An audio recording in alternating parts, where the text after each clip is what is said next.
नमस्कार प्रेक्षकांनो, तुम्हा सर्वांना दसऱ्याच्या खूप साऱ्या शुभेच्छा। दसऱ्याच्या मंगल दिवशी धर्म, सत्य आणि विजयाचा प्रकाश तुमच्या जीवनामध्ये नांदो। आनंद, आरोग्य व समृद्धीचे सुवर्ण किरण सदैव तुमच्या सोबत राहो, हीच एक अपेक्षा, आशा आहे। आणि तुम्हा सर्वांना पुन्हा एकदा आपल्या स्पर्श मनाचा या यूट्यूब चॅनलकडून खूप साऱ्या दसऱ्याच्या शुभेच्छा। तर चला, घरोघरी मातीच्या चुली या मालिकेच्या आजच्या आपल्या या एपिसोडकडे, रिव्ह्यूकडे वळूयात। तर कोर्टामध्ये आता सौमित्रने एक खूप मोठी मागणी केलेली असते। त्यानं सांगितलेलं असतं, ह्या राक्षसी प्रवृत्तीच्या बाईला, ह्या अशा राक्षसी वृत्तीच्या इथे ऐश्वर्याला खूप मोठी, कठोरातली कठोर शिक्षा व्हावी अशी माझी कोर्टाकडे विनंती आहे। तेव्हा ऐश्वर्या मनातच म्हणत असते, ह्या सगळ्या गोष्टीतून वाचवण्यासाठी स्वतःला काहीतरी मला करावं लागेल, म्हणून ती तिथेच जागी चक्कर येण्याचं नाटक करते। आता जागी चक्कर येण्याचं नाटक केल्याबरोबर धर्माधिकारी वकील धावत येतात आणि ते म्हणतात, माझ्या आशुल्याला इथे त्रास होतोय, आत्ताच्या आत्ता त्यांना हॉस्पिटलाइज करावं लागेल, प्लीज तुम्ही हे काय करताय? हे अशा तुमच्या वागण्यामुळे माझ्या आशुल्यावर कोणता परिणाम व्हायला नकोय किंवा त्याची तब्येत बिघडायला नकोय। तेव्हा इथे कोर्टाकडून आदेश आलेले असतात, त्यांना आत्ताच्या आत्ता हॉस्पिटलमध्ये तुम्ही दाखल करा आणि जे काही सौमित्र, रणदिवे तुमच्याकडे जे पुरावे आहेत ते तुम्ही उद्याच्या हिअरिंगमध्ये दाखवू शकता। तेव्हा हा कोर्टाचा आदेश मानला जातो। तर आता आपण इकडे पाहतो की आता इकडे लताबाई रडत असतात। तर त्यांच्या समोर इथे मास्कमॅन येऊन उभा ठाकलेला असतो। हा मास्कमॅन त्यांच्यावर बंदूक रोखूनच असतो। लताबाई रडत असतात आणि म्हणत असतात, का रे बाळा, का असं करतोयस? आहेस तरी कोण तू? का मला इथे असं डांबून ठेवलंयस? जाऊ दे ना मला माझ्या मुलीकडे। तेव्हा मास्कमॅन म्हणत असतो, आता तुझ्या मुलीला शिक्षा होणार आणि तुझी मुलगी जेलमध्ये जाणार। तेव्हा लताबाई म्हणतात, का आणि कशासाठी माझी मुलगी जेलमध्ये जाणार? तर इकडे तो म्हणत असतो, हो, तुझी मुलगी जेलमध्येच जाणार आहे, कारण तुझ्या खुनाच्या आरोपाखाली इथे तिला जेल होणार आहे आणि त्यामुळे ती जेलमध्ये जाणार आहे। तिकडे तुझ्या मुलीला शिक्षा झाली असं मला समजलं की इकडे तुला खतम करणार आहे, तुला संपवणार आहे। तेव्हा लताबाई रडायला लागतात आणि म्हणत असतात, आहेस तरी तू कोण? का हे सगळं काही करतोयस? तू कोण आहेस आणि का? आणि माझ्या मुलीच्या इथे तू हरण्याची वाट बघू नकोस, माझ्या मुलीला शिक्षा होण्याची तू वाट बघू नकोस। माझी मुलगी ह्या सगळ्या संकटातून बाहेर येणार, माझी मुलगी इथे वाचणार आणि ती लढत राहणार। तुला माहित नाही माझी मुलगी कुठल्याही संकटाला मात करते आणि काही झाली तरी सुद्धा इथे तू तिच्या हरण्याची आणि जेलमध्ये जाण्याची वाट बघतोयस, असं अजिबात होणार नाही, असं आता इकडे लताबाई त्याला सांगत असतात। अरे तू आणि ती ऐश्वर्या कितीही कटकारस्थाना करा, कितीही काही करा, तरी सुद्धा इथे माझी मुलगी जिंकणारच, माझ्या मुलीला अजिबात शिक्षा होणार नाही। तुझे आणि त्या ऐश्वर्याचे कटकारस्थान माझी मुलगी हाणून पाडणार, हे मात्र तेवढंच नक्की आहे। आणि तुमच्या ह्या दलदलीतून ती सुद्धा बाहेर पडेल आणि मला सुद्धा काढेल, ही आशा आहे, असं इथे आता ती बोलत असते। तेव्हा लगेचच आता मास्कमॅन म्हणत असतो, असं आहे तर तू बघच आता काय होतंय तर, आणि हे चॅलेंज तू मला देऊ नकोस, असं म्हणून आता तो तिथून निघून जातो। तो निघून गेल्यानंतर इकडे मात्र आता लताबाई रडत असतात आणि तेव्हा माया त्यांना समजवण्याचं काम करते। ती म्हणत असते, काकू प्लीज शांत व्हा, काही करू नका। तेव्हा लताबाई म्हणतात, काय झालंय हे सगळं? माझ्या जानकीला मला भेटायचंय ग, आणि तिला हे सगळ्या गोष्टीतून बाहेर काढायचंय, तिच्या ह्यामध्ये काही चूक नाहीये ग, काय करू? आता इकडे आपण पाहतो की सगळे रणदिवे कुटुंब हॉलमध्ये एकत्र जमलेले असतात। खरं तर आता इकडे यांच्या अगदीच हातातोंडाशी आलेला घास जो आहे तो ऐनवेळी ऐश्वर्याने काढून घेतल्यासारखं झालेलं असतं।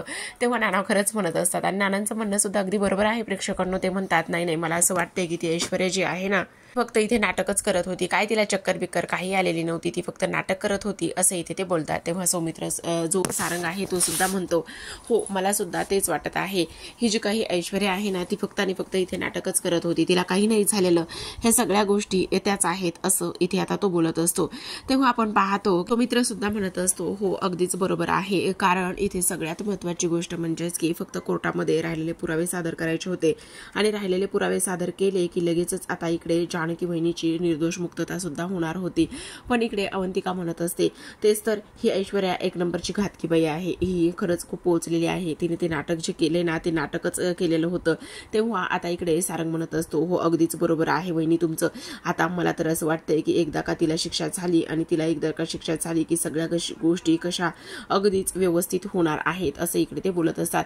आता इकडे मात्र काही काळजी करण्यासारखी गरज नाही, सगळं काही आपल्याला पाहिजे तसंच होणार आहे, कोणी कोणी काही काळजी करण्याची गरज नाहीये. आणि तेव्हा अगं आई ते सगळं खरं आहे, पण तरी सुद्धा तेव्हा आता इकडे सारंग म्हणत असतो ऐश्वर्या नावाचं ही काही एवढ्यात मला नाही वाटत ती गप्प बसेल म्हणून, ती काहीतरी हालचाल करतच राहणार आहे असं मला वाटते. तेव्हा जानकीला सुद्धा वाटत असतं की नाही ऐश्वर्या एवढ्यात काही गप्प बसणार नाही, ती खूपच पोहोचलेली आहे आणि ती ह्या सगळ्या गोष्टी नक्कीच काहीतरी करण्याचा प्रयत्न सुद्धा करू शकते असं सुद्धा आता इकडे ती बोलत असते. आता ह्या सगळ्या गोष्टी इथे बोलल्यानंतर आता जानकी म्हणत असते तुमचा विश्वास प्रेम हे सगळं काही माझ्यासोबत आहे म्हणूनच हे सगळं काही होऊ शकतं. एकदा का आपण विजयाचा उंबरठा गाठला की मग झालं सगळं आपल्या बाजूने आणि आपल्या मनासारखंच होणार आहे. तेव्हा सगळेजण जानकीचं कौतुक करत असतात. ते म्हणत असतात पण जानकी तुला एक गोष्ट सांगू का, तू काय कोर्टामध्ये बोललीस ग आणि ते एवढं सगळं काही बोललीस ना त्यामुळे. तेव्हा आता इकडे जो ऋषिकेश आहे तो म्हणत असतो पण काय रे तुझ्याकडे सगळे पुरावे आहेत ना. तेव्हा सौमित्र म्हणत असतो हो, उद्या एकदा कोर्टामध्ये पुरावे सादर केले की सगळा काही केसचा निकाल जो आहे तो आपल्याच बाजूने लागणार आहे. कोणाला काहीच काळजी करण्याची आणि ह्या सगळ्या गोष्टी करण्याची अजिबात गरज नाही. उद्या ऐश्वर्याच्या विरोधात सगळे पुरावे सादर केले की सगळं होणार आहे आणि माझ्याकडे सगळे पुरावे आहेत असे इकडे सौमित्र सांगत असतो. तर इकडे आता ऐश्वर्या खूपच इथे चिडलेली असते. कुठलं काय नाटक करत असते, घरी गेलेली असते ना, हॉस्पिटल ना काहीच नाही, नाटक होतं तिचं फक्त हे सगळं. आता ती म्हणत असते नाही दादा मला ह्या सगळ्या गोष्टीमध्ये अजिबात अडकायचं नाहीये, मला ह्या सगळ्या गोष्टीतून बाहेर पडायचं आहे. काही जरी झालं ना तरी सुद्धा मला इकडे सौमित्रकडे कुठले पुरावे आहेत काय आहे हे सगळं मला इथे मिळवायचं आहे. काही जरी झालं तरी सुद्धा ह्या सगळ्या गोष्टींचा इथे मला विचार करायचा नाहीये, पण मला आता काहीतरी इथे वेगळं करावं लागणार आहे असं इथे आता ती बोलत असते. पण काय वेगळं करावं लागेल याचा ती विचार करत असते. आणि तेव्हा ते पुरावे मिळवण्यासाठी आता त्या सुद्धा टोकाला जायला लागलं तरी सुद्धा जावंच लागणार आहे. डॅडा मी काय म्हणते. तेव्हा सयाजी काका म्हणत असतात काय बोल ना, काय करायचं आहे ऐशू, काहीही करायला आपण तयार आहोत. तुला इथे निर्दोष मला सुटका होताना पाहिजे आणि तू ह्या सगळ्या गोष्टीमध्ये अडकायला नकोयस असं सयाजी काका बोलत असतात. अगं तू काळजी करू नकोस ऐशू, ते पुरावे कसे संपवायचे कसे उडवायचे हे मी बघतो. आता तू मला जेलमधून ह्या डॅडाला तू जेलमधून काढलेला आहेस ना, तर मग हा डॅडा इथे तुला जेलमध्ये नाही जाऊ देणार हा शब्द आहे तुझ्या डॅडाचा. तू काळजी करू नकोस. आता ते पुरावे कसे मिळवायचे काय करायचे ना हे समद काही मी बघतो असं आता इथे ऐश्वर्याला ते बोलतात आणि त्यांचा ते प्लॅन करतात. खरं तर इकडे आता अवंतिकाला तिच्या डॅडाचा फोन आलेला असतो आणि तिच्या डॅडांना चक्कर आलेली असते आणि हा फोन जो आहे तो कलिगने केलेला असतो आणि त्यामुळे अवंतिका खूप हायपर होते. ती म्हणत असते अरे सोमी मला खूप टेन्शन आलेलं आहे आणि डॅडाला इथे चक्कर आलेली आहे. तेव्हा इकडे मला लवकरात लवकर जावं लागणार आहे. तेव्हा तो म्हणतो अच्छा चल मग मी पण येतो. अरे नाही स्वामी सॉरी, पण तू इथे एवढ्या मोठ्या कामात आहेस त्यामुळे मला असं वाटतंय की तुझं हे काही जे काम चालू आहे ते तुझं तू कंटिन्यू कर, मी जाते. तेव्हा तो म्हणतो काम नंतर होईल, चल आता तिकडे जाणं खूप जास्त गरजेचं आहे असं म्हणून दोघे सुद्धा तिकडे जायला निघतात. तर इकडे जानकी तिच्या खोलीत असते आणि जानकी खोलीत असताना आता ऋषिकेश मात्र तिचं भरभरून कौतुक करत असतो.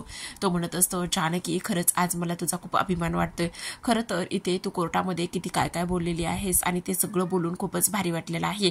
आणि त्याचबरोबर इकडे तू काळजी करू नकोस. आता इकडे उद्याचा फक्त एक दिवस आजही सुटला असतो, पण ऐश्वर्याने हे सगळं नाटक केल्यामुळे तुला आनंद व्हायला पाहिजे ना. पण इकडे ऐश्वर्या जानकी शांत बसते आणि ती म्हणते नाही ऋषिकेश मला खरंच खूप काळजी वाटते, मला माझ्या आईची काळजी वाटते. कारण मला एक गोष्ट सांगा, आपण किती नाही म्हटलं की माझी आई इकडे ऐश्वर्याच्या ताब्यामध्ये नाहीये, पण मला त्या गोष्टी मान्यच होत नाहीयेत. मला एक गोष्ट सांगा ना, आपण एक गोष्ट करायला जातो आणि एक गोष्ट होत असेल तर म्हणजे जर आपण इथे समजतोय की इथे आई तिच्याकडे नाहीये पण तिच्याकडे आई असेल तर तेव्हा आता इकडे तो बोलत असतो अगं वेडीयेस का तू, असं काहीच होणार नाहीये. आणि सगळ्यात महत्वाचं म्हणजेच की हे बघ ती फक्त आपल्याला घाबरवण्याचं काम करते आणि जर तिच्याकडे तुझी असते तर एवढं सगळं काही झालं असतं का.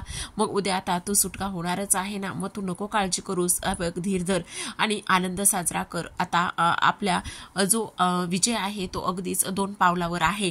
आता इकडे लगेचच सुमित्रा आलेली असते आणि सुमित्राने इथे जानकीसाठी थोडंसं खायला घेऊन आलेली असते कारण जानकी खूप अस्वस्थ असते. आता इकडे सुमित्रा आल्यानंतर इकडे ती म्हणत असते अगदीच ऋषिकेश बरोबर बोलत आहे, कारण आता इकडे एवढं हत्ती गेला आणि शेपूट राहिलं असं झालेलं आहे. मग तू एवढा कशाला विचार करतेस, ह्या सगळ्या गोष्टीचा काही एक विचार करायचा नाही. आणि हे बघ एक आई तुझ्याजवळ नसली म्हणून काय झालं, ही दुसरी आई तुझ्याजवळ आहेच ना. आणि सगळ्यात महत्वाची गोष्ट म्हणजेच की जानकी तू अजिबात काळजी करू नकोस.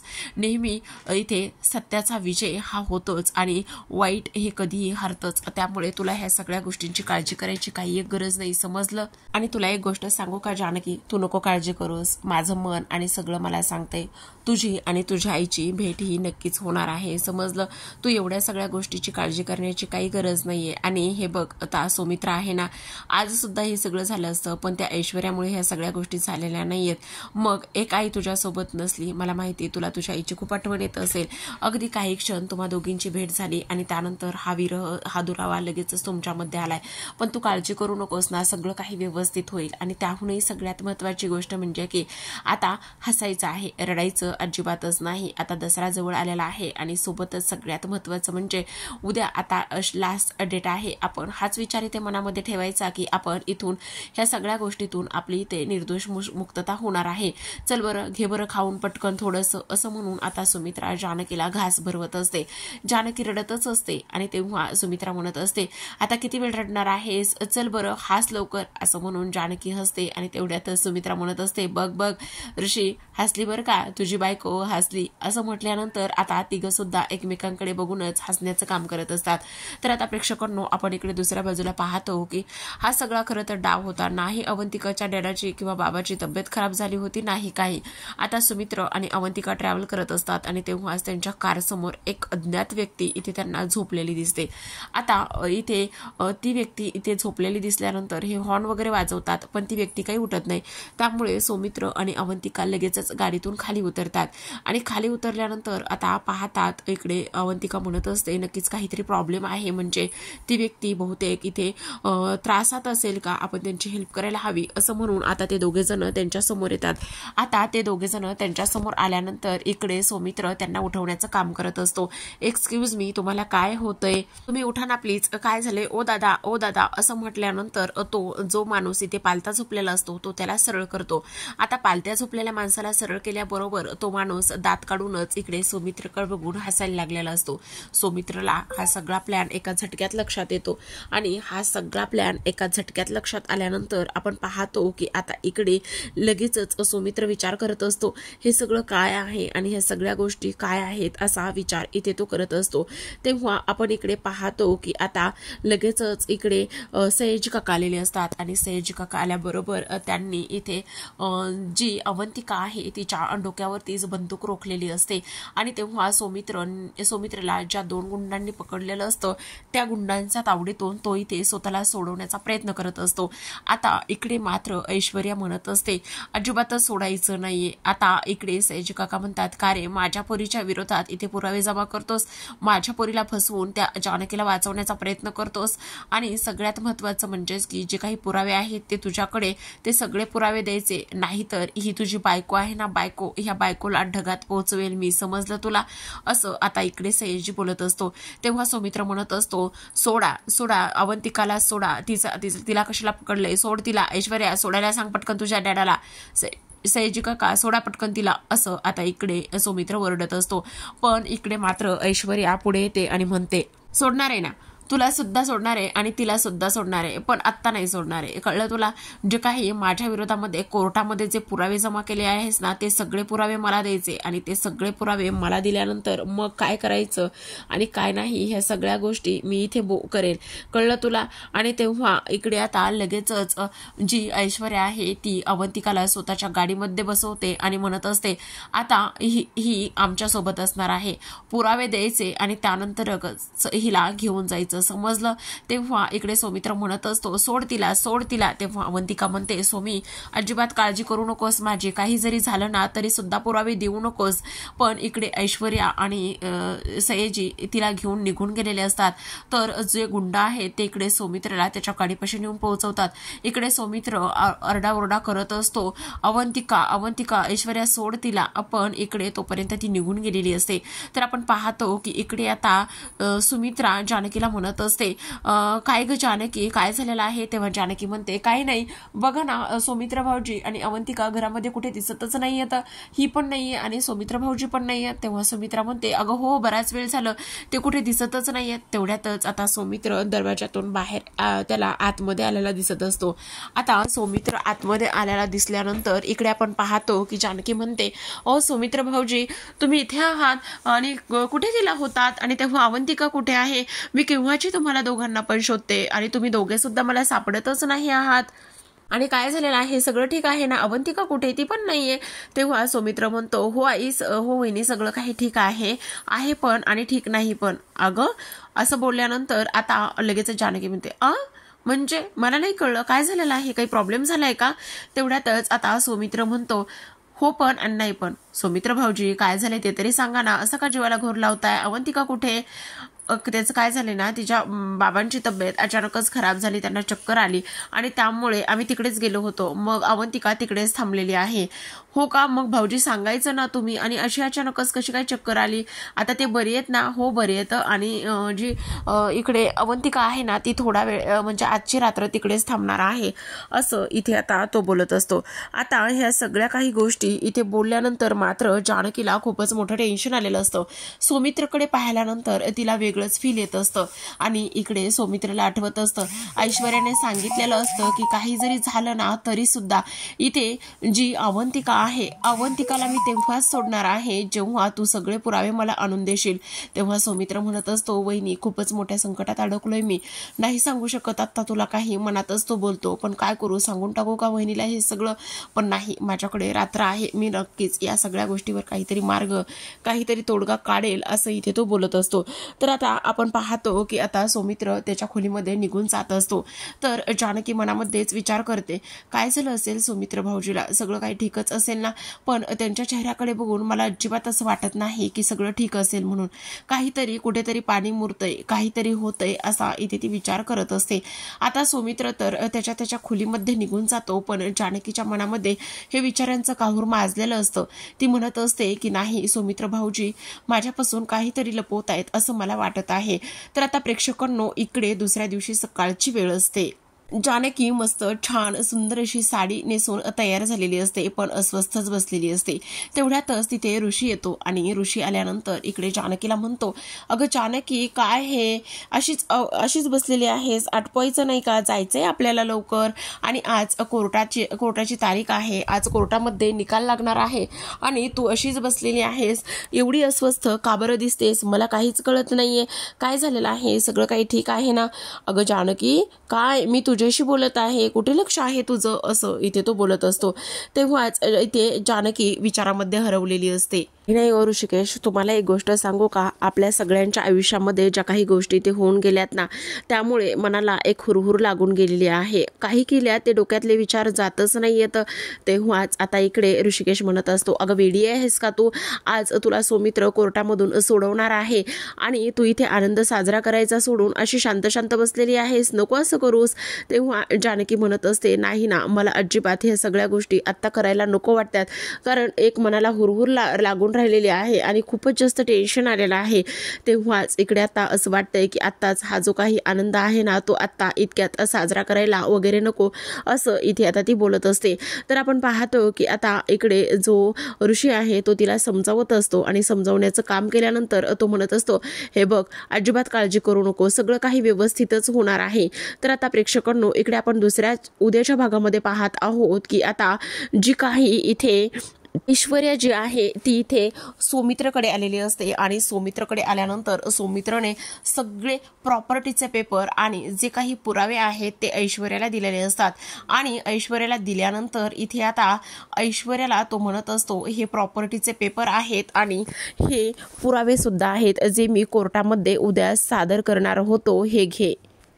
आता इकडे ऐश्वर्या म्हणत असते, ह्या कोर्टाचा निकाल लागेपर्यंत, ह्या केसचा निकाल लागेपर्यंत अवंतिकाबद्दल कोणाला काहीच समजता कामा नये, नाहीतर तुला चांगलंच माहिती मी काय करू शकते आणि काय नाही ते. अवंतिकाचं काय करेल हे मी तुला कळूसुद्धा देणार नाही. त्यामुळे आता जसं मला हे पुरावे आणि प्रॉपर्टीचे पेपर आणून दिलेले आहेस तसं शांततेत जगायचं आणि शांत बसायचं, समजलं तुला?